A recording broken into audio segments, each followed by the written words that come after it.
You prayed Fajr and rose from sujud with a calmness that felt almost weightless.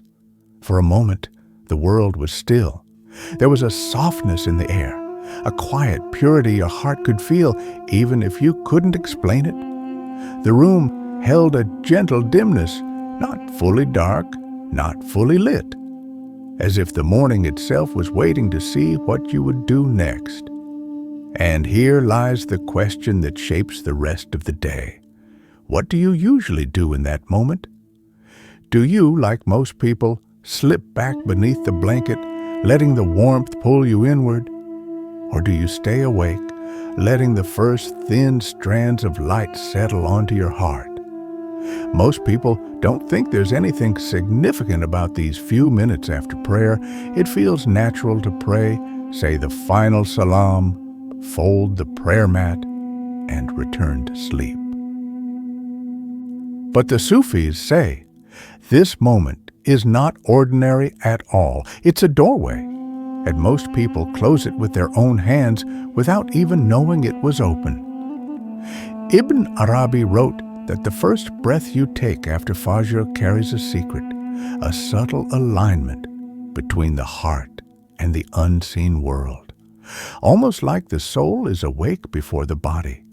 Almost like truth brushes past you, waiting to be noticed.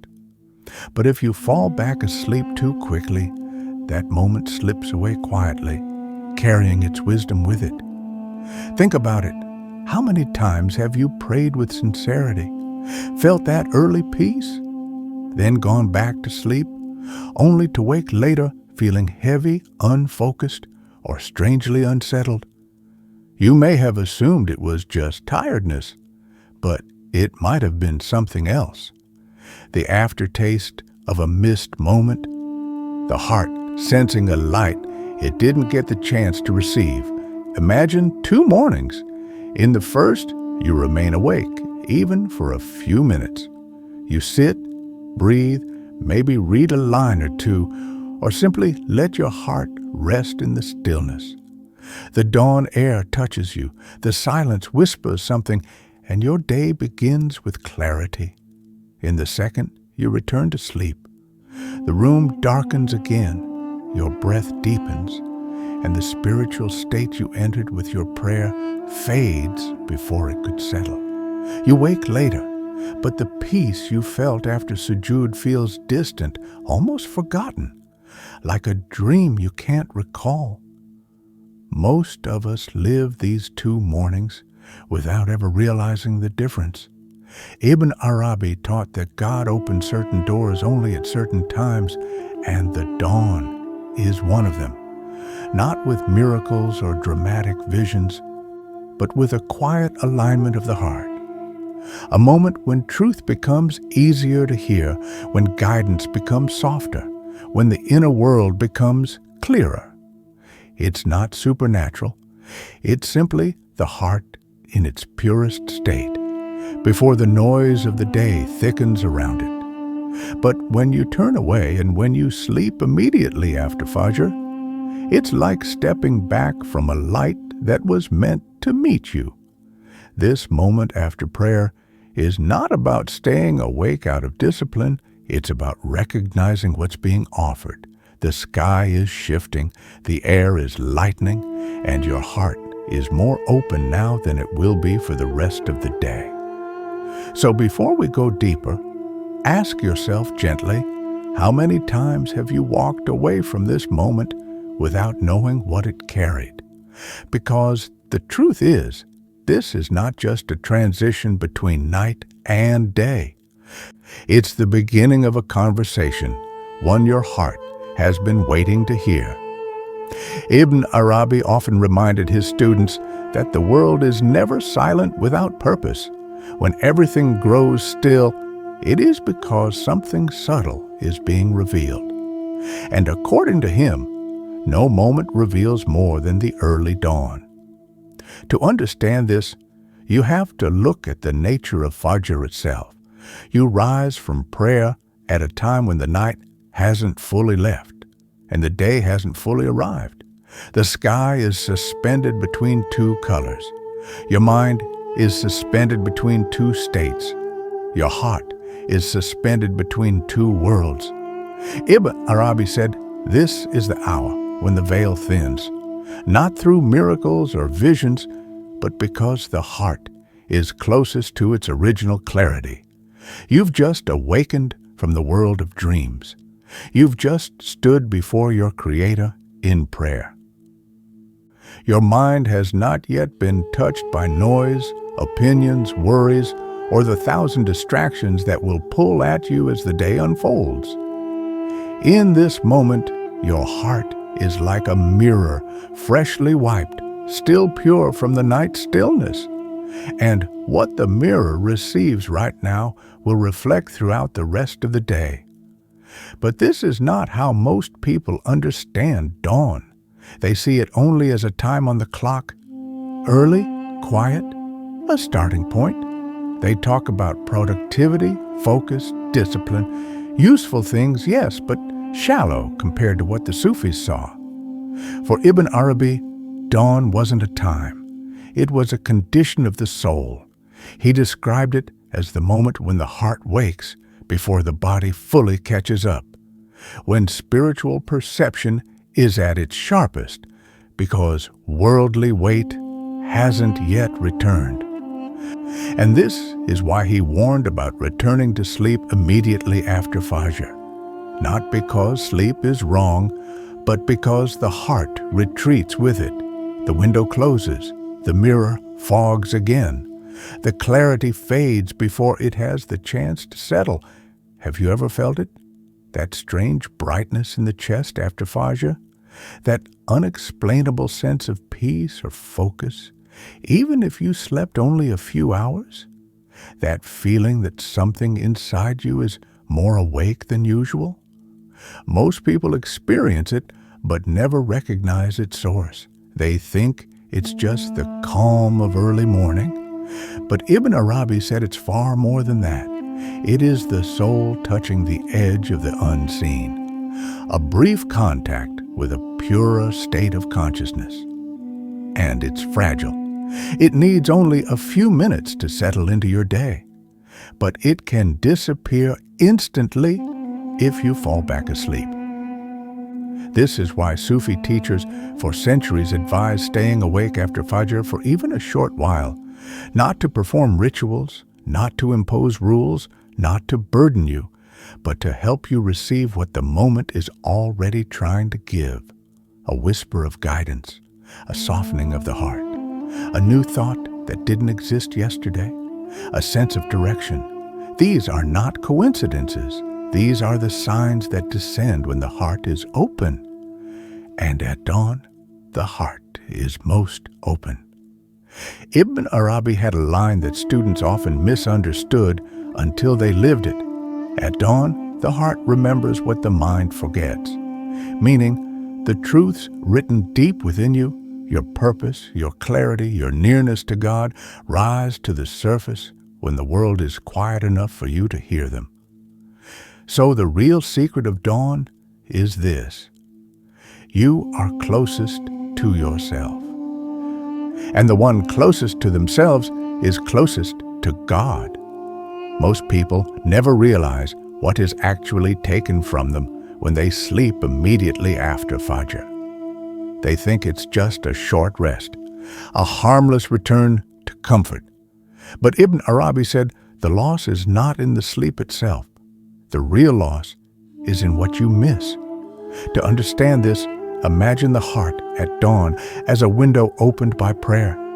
Each verse you recited, each breath in sujood, each moment of stillness, all of it opened something inside you.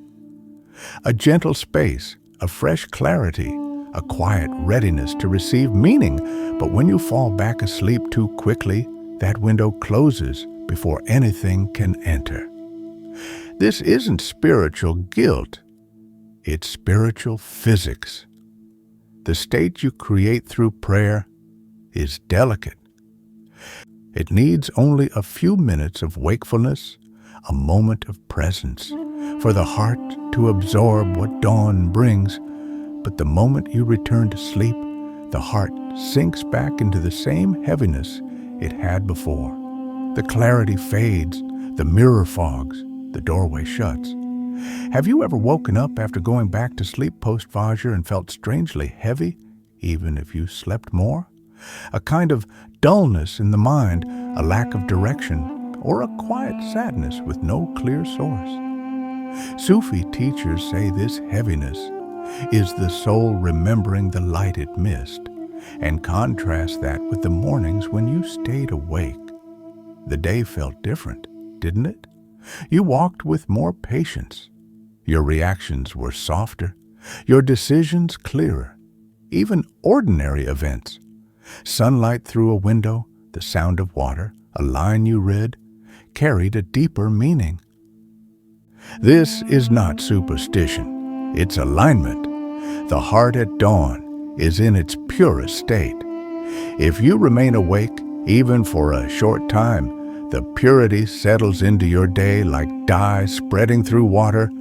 But if you sleep immediately after prayer, you miss the moment when your soul was most open.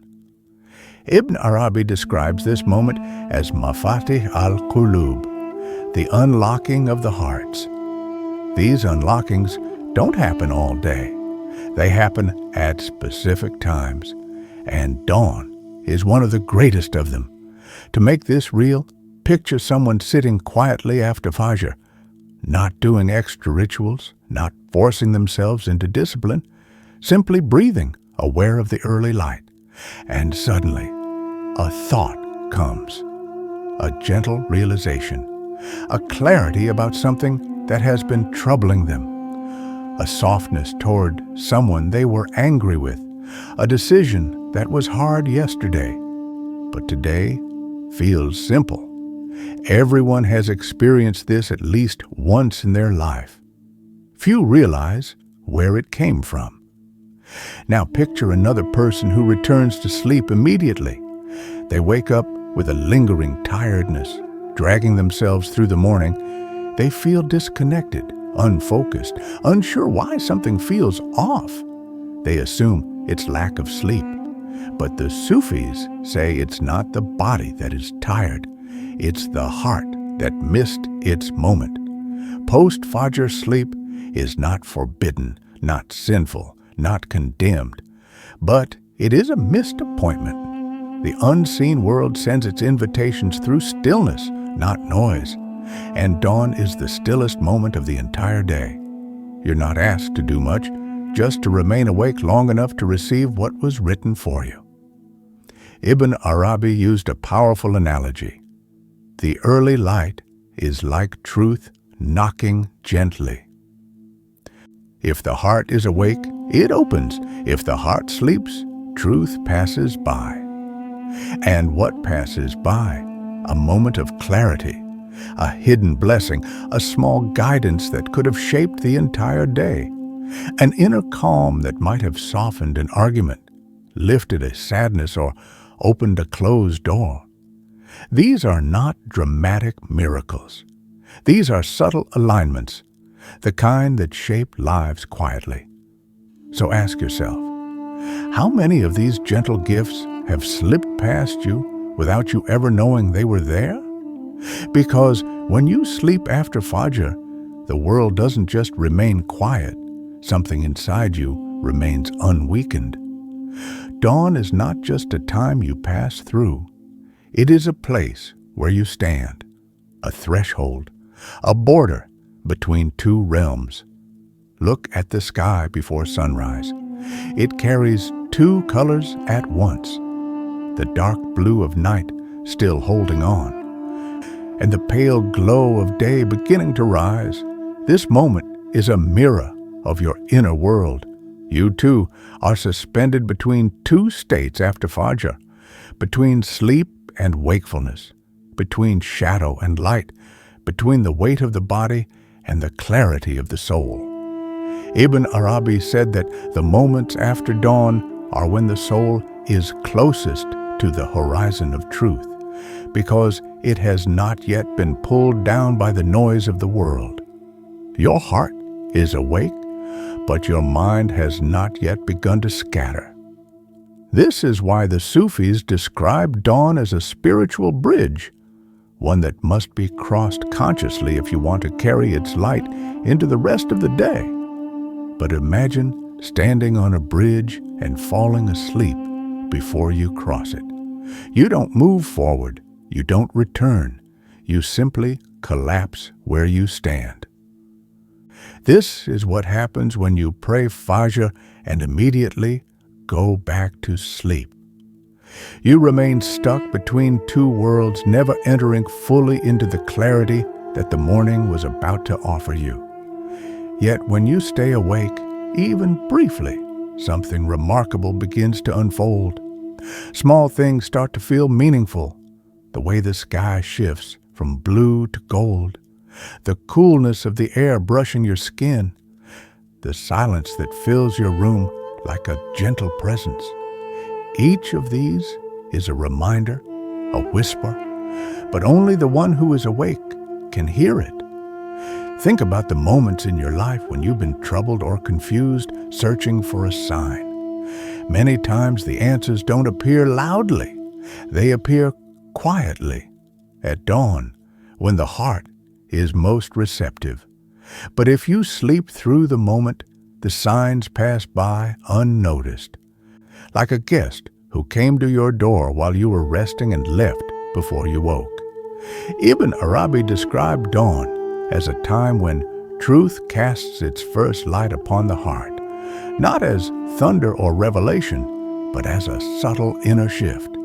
Perhaps you've experienced this without realizing. A thought suddenly makes sense, a burden feels lighter, a worry softens, a decision becomes clearer than it was the night before. This clarity doesn't come because the world changed. It comes because you changed. The heart moved closer to its natural state. Let me give you a small, grounded moment many people recognize. A man once said that he would sit for just 5 minutes after Fajr doing nothing, no reading, no extra prayers, just sitting. Every dawn, without fail, some gentle meaning would rise within him. A reminder, an idea, a soft inner nudge. He didn't know it then, but he was witnessing exactly what Ibn Arabi described, the heart being illuminated while the world was still half asleep. These moments don't feel supernatural. They feel real, simple, human, like something inside you's finally quiet enough to speak. But when you sleep after Fajr, you leave the bridge before you've taken a single step. You return to the shadows just as the light is about to reach you. So the question becomes, when you stand on that thin line between night and day, do you let the light touch your heart? Or do you close your eyes and turn away from it? Because not every threshold is crossed with the feet. Some are crossed with awareness. To understand the weight of this moment after Fajr, you don't need abstract theory. You only need to look at two kinds of people. People you've probably seen, and perhaps even been yourself.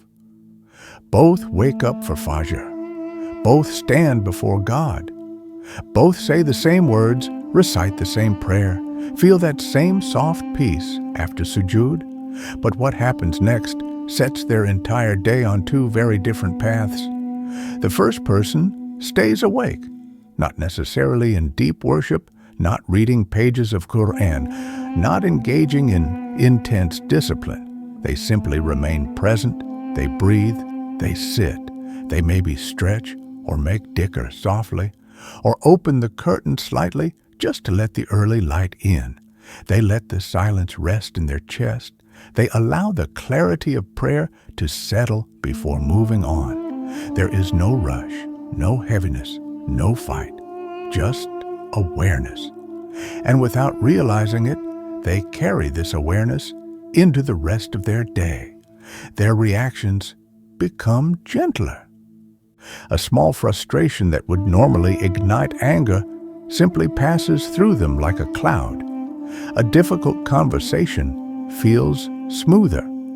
Options that were confusing suddenly appear simple and clear. Even the face of a stranger feels familiar because the heart is awake, and the awake heart sees truth in small things. Now look at the second person. They pray with the same sincerity, but the moment they finish, they lie back down. The room grows dark again. The warmth of sleep pulls them in.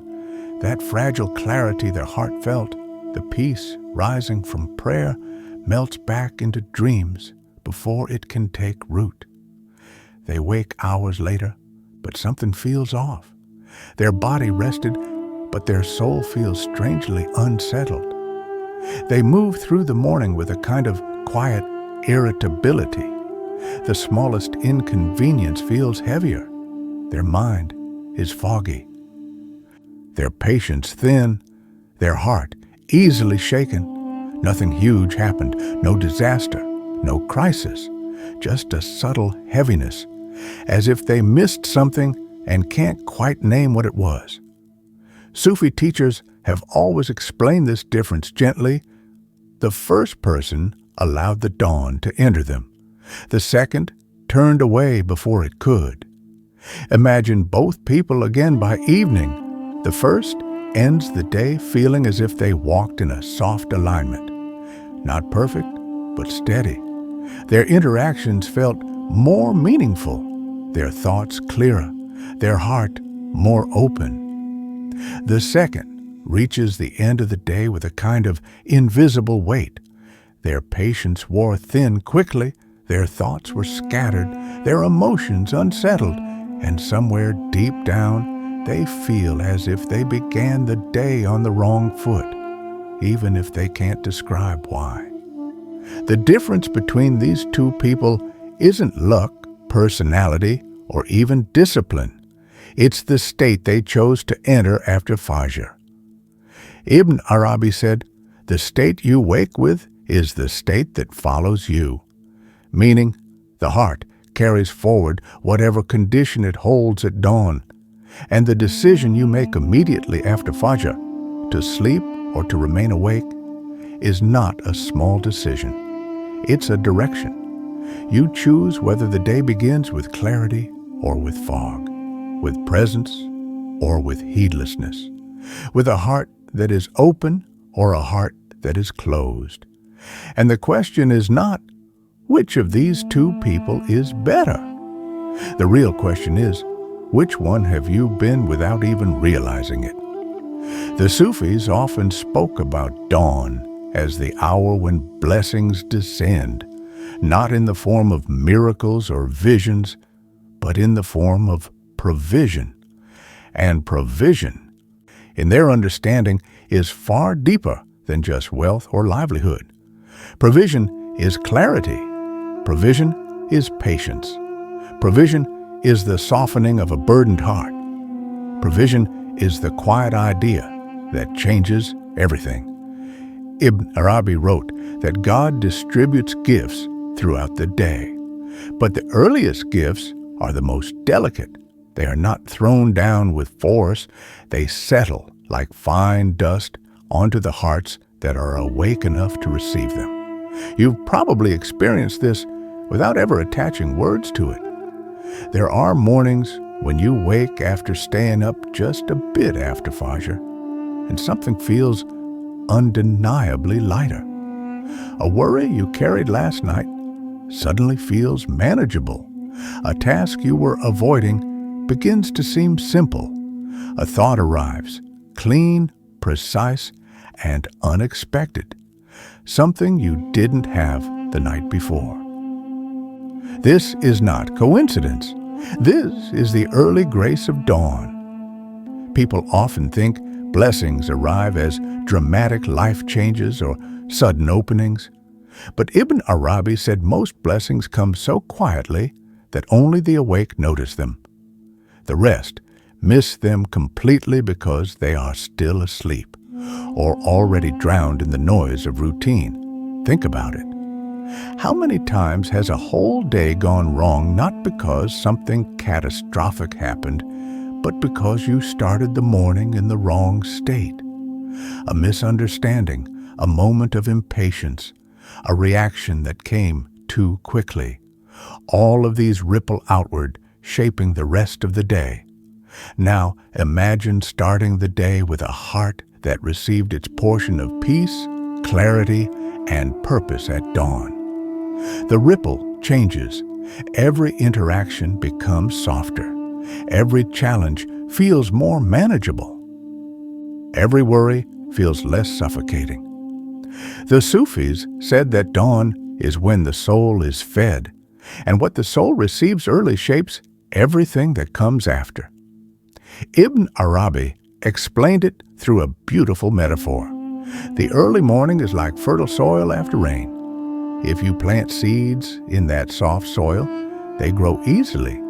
If you plant later, when the ground is hard and dry, it takes more effort, more struggle, more time. Dawn is when the heart is softest, and what you allow into it then takes root quickly. This is why scholars, saints, writers, thinkers, even people with no spiritual language at all, have always cherished the early morning. They recognized, consciously or not, that something about this hour opens the mind and quiets the heart in a way no other time does. A single inspired idea at dawn can become a business. A moment of clarity can repair a relationship. A softened heart can heal an old wound. A new perspective can free a person from years of inner struggle. These are the kinds of blessings the Sufis talked about, the ones that arrive in silence, waiting for an awake heart. But what happens if you return to sleep immediately after Fajr? Those blessings are not taken away as punishment. They simply pass by, like rain falling on soil that is covered. You can sleep later, you can rest later. There is nothing forbidden or sinful about sleep. But the dawn blessings, the early provisions, come only once. They descend when the world quiets, when the heart softens, when the soul is closest to receiving them. Ibn Arabi said, "The morning carries God's gifts. Only those awake can gather them." Consider how many times you have prayed for guidance, for relief, for clarity, without realizing that the answer might have been descending at dawn while you slept through it. This isn't blame, it's awareness. Your provision for the day, the emotional, mental, and spiritual fuel that carries you, may already be waiting at the edge of sunrise, and by the time you wake again, it has already passed. So when you feel that gentle pull to stay awake after Fajr, even for a few minutes, know that it isn't discipline. It's invitation, an invitation to receive what is already being sent. The Sufis often describe the heart as a mirror, not because it reflects images, but because it reflects meaning. When the mirror is polished, even the smallest light becomes visible. But when dust gathers on it, even the brightest guidance fades. And dawn, they said, is the moment when this mirror is most easily cleaned. After Fajr, something subtle happens inside you. Your heart is calmer than it will be at any other time of the day. Your thoughts are fewer, your emotions quieter, your inner world more open. It's as if the soul is standing at the surface, waiting for the first touch of light. But what happens next determines everything. If you remain awake, even for a short while, the heart stays open long enough to receive the clarity that the moment offers. The mirror stays clean. Throughout the day, you begin to recognize small signs more easily. A moment of patience comes naturally. A softening toward someone arrives without effort. A quiet realization settles into your chest before your mind even tries to explain it. Have you ever experienced that? A sudden calm for no reason. An answer to a problem you weren't consciously thinking about? A shift in your mood that felt like it came from someplace deeper? These are the reflections of a polished heart. But if you return to sleep immediately after Fajr, the mirror fogs again. Clarity fades. Whatever peace was rising inside you dissolves back into heaviness. You wake later, but something feels off. A kind of inner blur that follows you through the day. It's not that something bad happened, it's that something meaningful didn't happen. The Sufis taught that dawn is the moment when the inner world resets.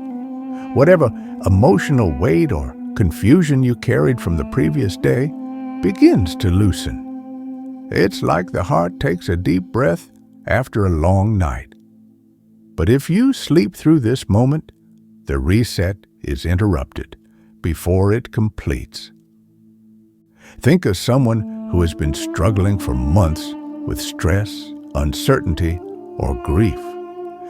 Every night they sleep with a heavy heart, and every morning they wake with the same weight, as if nothing changed. But one morning they stay awake after Fajr. They sit in silence. They breathe the cool air. They let the morning light settle into their chest. And suddenly, something shifts. The weight doesn't disappear, but it softens. The darkness doesn't vanish, but it loosens. The sadness doesn't break, but it cracks just enough for a ray of light to enter. This is the heart's mirror being cleaned, and it doesn't happen through force. It doesn't happen through long rituals. It doesn't happen through pressure or perfection. It happens through presence. Ibn Arabi said, "The first light of day is truth revealing itself to the heart that is awake enough to see it. Not truth as information, but truth as recognition, a remembering of something your soul has always known." So ask yourself gently, how many days have you lived with a fogged mirror? How many mornings passed without you realizing that clarity was waiting only a few minutes away? How often have you asked God for answers while sleeping through the moment they descend? This is why dawn matters. Not because of rules, not because of discipline, but because the heart at this hour is at its purest. And what touches it then will shape everything you see afterward. By now you can see it. The moments after Fajr are not small moments at all. They are turning points so quiet that most people never notice them. Yet they shape the entire day in ways the heart feels long before the mind understands.